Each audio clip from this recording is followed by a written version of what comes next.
Okay, so here is how I worked out homework 7 P2B. So I've got my spreadsheet in front of me here, um, and I'm going to assume that everything that's in white is correct. So I'm just going to use those numbers. Um, and so that allows me to just keep scrolling down until I get to things that we have to compute to solve the problem. So it starts out with we need total cost in the period, and I'm thinking I'm going to have to be referring to up above quite a bit. So I think what I'm going to do is go to view here and split. Um, and now I can scroll up here and find my total costs in the period pretty quickly. So here's my development cost schedule, and I just come down to the totals. So I'm going to say equal E37. Okay, and I should be able to copy that all the way over for each quarter, and that's looking good to me. Now, the financing value added in the period is the amount of the total construction that the lender feels is eligible to borrow against. Okay, so she is not going to get lend against attorneys' fees or the design professionals. And I think it says she's going to lend against 50% of contingency, um, whatever. Again, I'm going to assume that the cells already computed are correct. So I just want to come down to the total that she's going to allow borrowing against. So down here, I'm going to say equal E70 in this case, and I'll just copy that all the way through for each quarter. And now the incremental loan draw is going to be whatever portion of this she's going to give a loan amount against. So in other words, we have to go to her loan to value, and her loan to value is 60%. So after this 75,000 has been spent in this quarter, then at that point she is going to loan the developer 60% of that amount. So what I want to say here is equal to F42, and I'm going to nail that down, times the financing value. Okay, so the 150,000 um, that is required for this project in Q0, in other words, right at the beginning, um, she believes that 75,000 is stuff that she's going to loan against, and she is only going to make a loan for 60% of that, which gives her a safety factor, and that's 45,000. Okay, so I think I can pull this all the way over too, and that's looking pretty good also. And now what the sponsor, the developer, has to pay in any given period is simply whatever the lender did not pay. Okay, so that's going to be equal to the total cost in the period minus whatever the lender is paying for in the period. Okay, so we'll pull that over, and that's looking pretty good. Okay, so being able to do this, get the cost breakdown per period for all of the players, and in the real world, it's going to get a little more complicated, right? Because you may have preferred debt or other forms of mezzanine debt. But you got to make sure that you can do this for everyone in each period. Um, and that's, of course, important because to understand the financial quality of this project for each player, we need to get their comprehensive cash flows and determine their internal rate of return, or as we'll learn soon, their NPV for the project, etc. Okay, so what I've got down here that we need to find are the lender's comprehensive cash flows and the sponsors or equities comprehensive cash flows. So we'll start with the lender, okay, and the lender fees, I have no clue. I'm going to have to go back here and look it up. And let's see here. Lender fees, it says up there, due at loan signing, so that's fine. Oh, and here we go. In row 44, it defines the lender fees. 1% of the total estimated of the estimated total amount of all the loan draws. Okay, so we'll say equal to. You don't want to type in 1%. You want to refer to this cell so when you change things, everything is still working properly. So I'm going to nail that down, and I'm going to say times. Now I need the future, not the future value, just the total amount of all the loan draws, and we just computed that. So let's see what we got here. The total loan draws are 5.9 million and change. So we'll say that, and we get 59,041. Okay, and so this is money that the lender is going to get at signing. Okay, and then in a couple days or something like that, very soon after that, the lender is going to transfer to the sponsor's checking account 45,000. So that's a negative cash flow, okay, for the lender. And the lender is charging interest on all of these draws to the tune of what? I don't know. We gotta go back and find it. It's gotta be around here somewhere.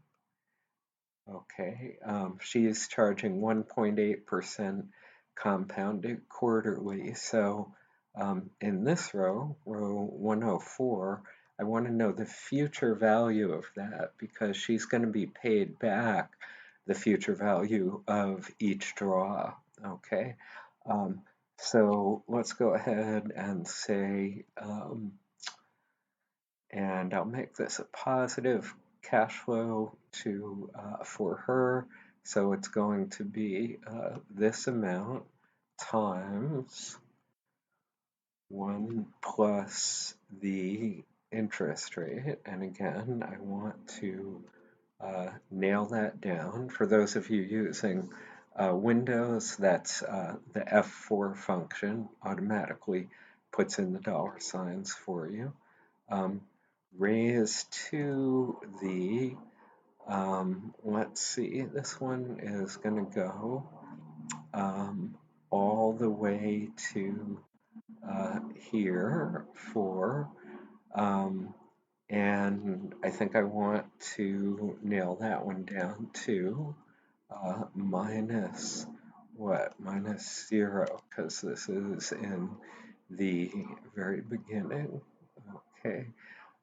So this cash flow she wants to get 2% interest on that loan.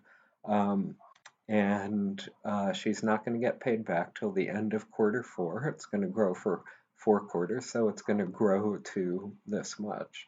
So I think if I've done this right, these are both general formulas. I can just copy them right over there. Um, and I'm going to make myself a little more room here. Whenever you have those number signs, that's Excel's way of telling you you just simply don't have enough room um, in the cells there. So and now I'm going to go back and get rid of these decimal places just so everything looks a little consistent. Okay, and now I want to have here the amount to be repaid at the end of the project. Well, in this case, the fees are at the front end, so those aren't going to be anything to do with being repaid at the end because they were paid at the time of signing. But what needs to be repaid at the end? The future value, whatever the draw was, growing at 2% per quarter all the way through to the end of the fourth quarter for each draw. So we want to have the sum of all of these guys. Okay, and I get 6,115,000 roughly. Okay, now I am pretty sure I've gotten all of the lender's cash flows for this project at this point. Okay, so now what I always need to do to evaluate a project for any player in the project, I need one line that has all of their cash flows in each period on that line.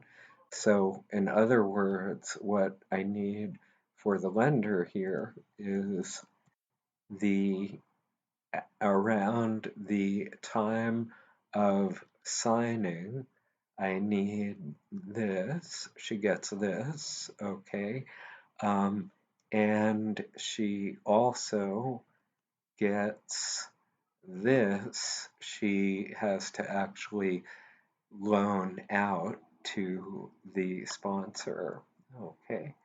So I think that's pretty good, and I could copy that over. That's gonna, I believe, work out just fine if I do that. Um, a little bit sneaky here because there's nothing in these guys, but anyway, you get the idea. These are all correct here. And in the fourth quarter, though, what happens? The end of the fourth quarter, she gets paid back. So in this cell, I need to say equal to the amount she gets paid back.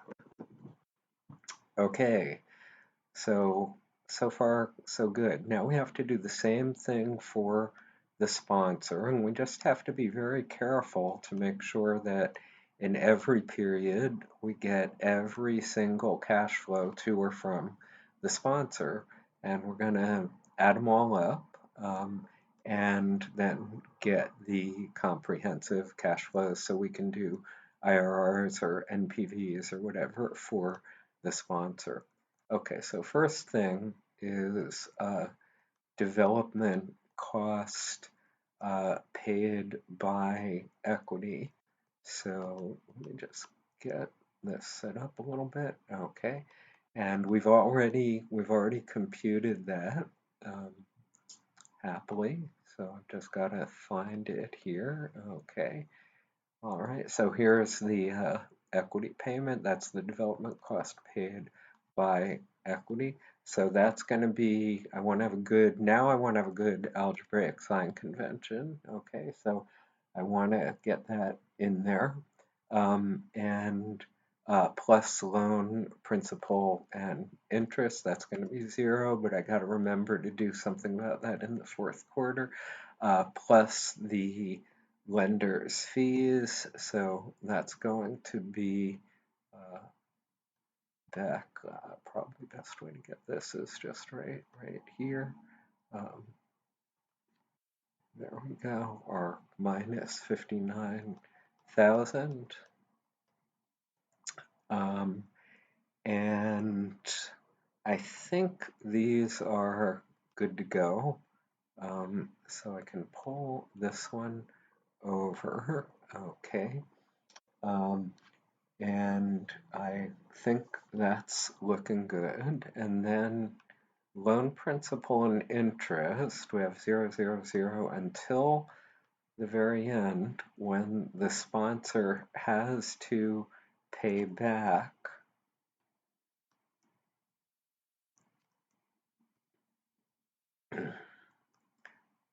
the loan and the 2% interest, including the 2% interest on each draw. So I think that's looking good.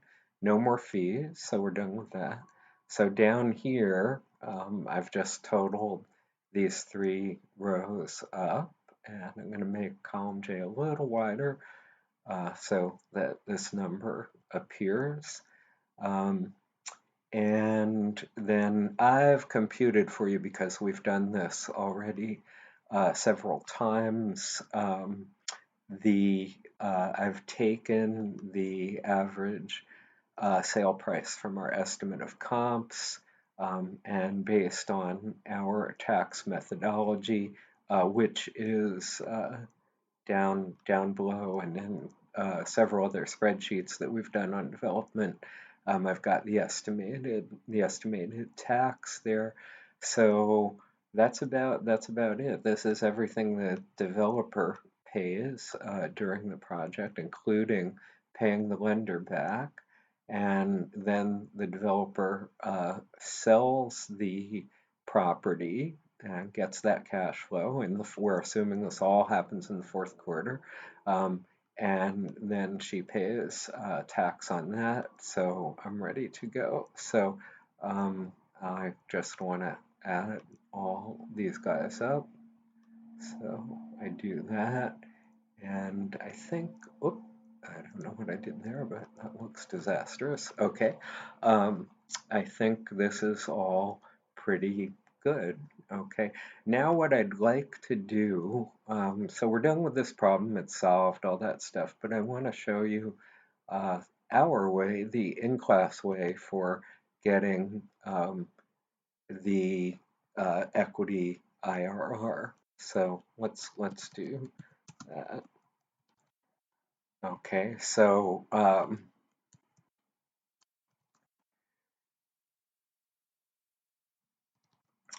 we'll put our IRR maybe here. So this is what we're not going to know. So I'm gonna take a guess at that, and I'm going to make the format percent and get a couple decimal places on that, and the here what I need to do is I need to get the present value of each of these cash flows. I've got the cash flows up above.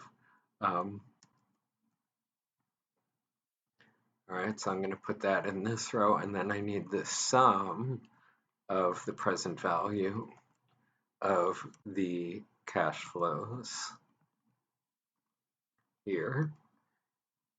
Okay, and what I like to do is highlight in some way or another the things I need to be tweaking in a different font or with some kind of background or something like that. All right, so if we're guessing that the IRR is 12%, the what's the present value of this cash flow going to be? It's going to be, as usual, the cash flow itself divided by 1 plus the interest rate or discount rate, IRR in this case. We want to lock that down, and we'll want to raise that to, we always want to do our IRRs and NPVs at t equals 0, so we'll raise that to the 0, and we better get the same numbers up above, which we do. Okay, and I'm gonna drag this over, and this guy better be smaller than this guy.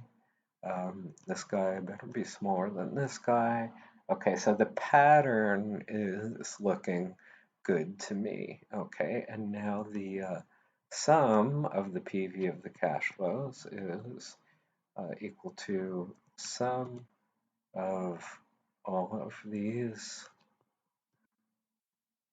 Okay, and now remember, we have the IRR for the project when the sum of the present values of all the cash flows in the project, including any cash flow at t equals 0, when that sum of all the present values of the cash flows is equal to 0.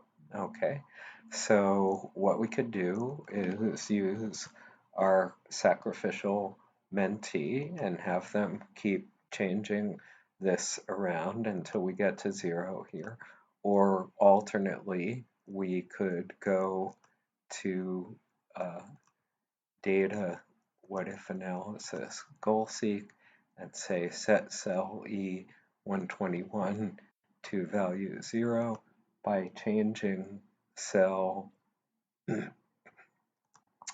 IRR, and we find that we get 11% here, similar to what I had before, but there's actually more significant figures there. You see it's really 10.99, et cetera, et cetera, et cetera. So that's why 11.00 gave us slightly different result previously. That's good. And now let's just check this. Check IRR. And this is formula.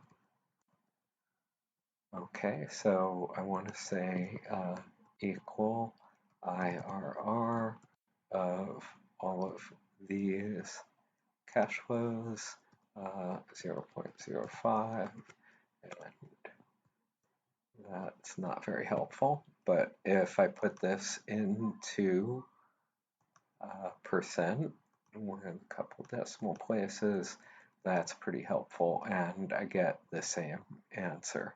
So there you have it.